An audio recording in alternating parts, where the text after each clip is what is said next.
Myanmar and Bangladesh have signed an initial deal for the possible repatriation of hundreds of thousands of Rohingya Muslims who fled violence in Rakhine state. More than 620,000 Rohingya have crossed the border into Bangladesh since August, running from a military crackdown that Washington said this week clearly constituted ethnic cleansing. Rights groups have raised concerns over the repatriation process, including where the persecuted minority will be resettled since hundreds of their villages have been razed, and how their safety will be ensured in a country with raging anti-Muslim sentiment. Some aid workers fear they could be forcibly interned. The signing took place after a meeting between Myanmar's de facto leader, Aung San Suu Kyi, and the Bangladeshi Foreign Minister, Abul Hassan Mahmood Ali in Myanmar's capital, Naypyidaw. In brief remarks to the press, Mahmood Ali said this is a primary step. They will take back Rohingya. Now we have to start working. A joint working group will be set up within 3 weeks and an arrangement for repatriation will be concluded in a speedy manner, the Bangladeshi Foreign Affairs Ministry said in a statement. The return of the refugees should start within 2 months, it added. Myanmar said the deal was based on a 199,293 repatriation pact between the two countries that followed a previous spasm of violence. Myint Kyaing, the permanent secretary of Myanmar's Ministry of Labor, Immigration and Population, said his country would accept people with identity documents issued by governments in the past. Refugees would have to fill in forms with names of family members, previous addresses in Myanmar, birth dates and a statement of voluntary return. We are ready to take them back as soon as possible after Bangladesh sends the forms back to us, he said. The requirements for identification documents has been a contentious issue for the stateless Rohingya. Amnesty International released a report this week accusing Myanmar of effectively denying citizenship to Rohingya on the basis of their ethnicity, including engaging in an active policy of depriving Rohingya of vital identity and residency documentation. This includes blocking newborn babies from household lists, it said. The London-based rights group said this week that Rohingya lived under state-sponsored, institutionalized discrimination that amounted to apartheid.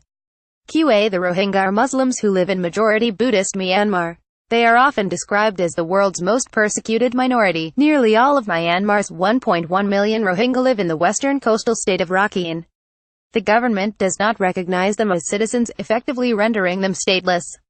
In 2012, clashes with Buddhists in Rakhine caused 140,000 Rohingya to flee their homes. Many have since paid people smugglers to take them on dangerous sea voyages to Thailand, Malaysia and Indonesia, where they are often exploited. Extremist nationalist movements insist the group are illegal immigrants from Bangladesh, although the Rohingya say they are native to Rakhine state. Rights groups accuse Myanmar authorities of ethnic cleansing, systematically forcing Rohingya from the country through violence and persecution, a charge the government has denied. Thank you for your feedback. Bangladesh has been overwhelmed by the influx of people, with crowded refugee camps growing drastically in the southern Cox's Bazar region. Myanmar will hope to ease growing international pressure by striking the agreement. Pope Francis, who has spoken about his sympathy for the plight of the Rohingya, is due to visit both countries next week. Aung San Suu Kyi's office released a statement on Thursday appearing to condemn Western countries and the Organization of Islamic Cooperation for having portrayed the matter as an international issue by passing resolutions at the UN Human Rights Council and the General Assembly of the United Nations. The statement said Myanmar's principled position was that issues that emerge between neighboring countries must be resolved amicably through bilateral negotiations. The present arrangement, which had been agreed to by both countries based on their friendly and good neighborly relations, demonstrate the steadfast position of Myanmar and is a win-win situation for both countries, it said.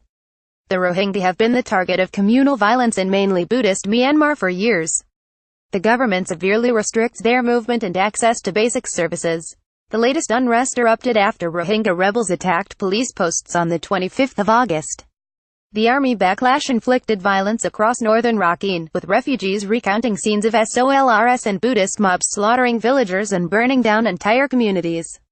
The military denies all allegations but has restricted access to the conflict zone. The Myanmar government has blocked visas for a fact-finding mission tasked with investigating allegations of military abuse. Reuters and Agence France Presse contributed to this report.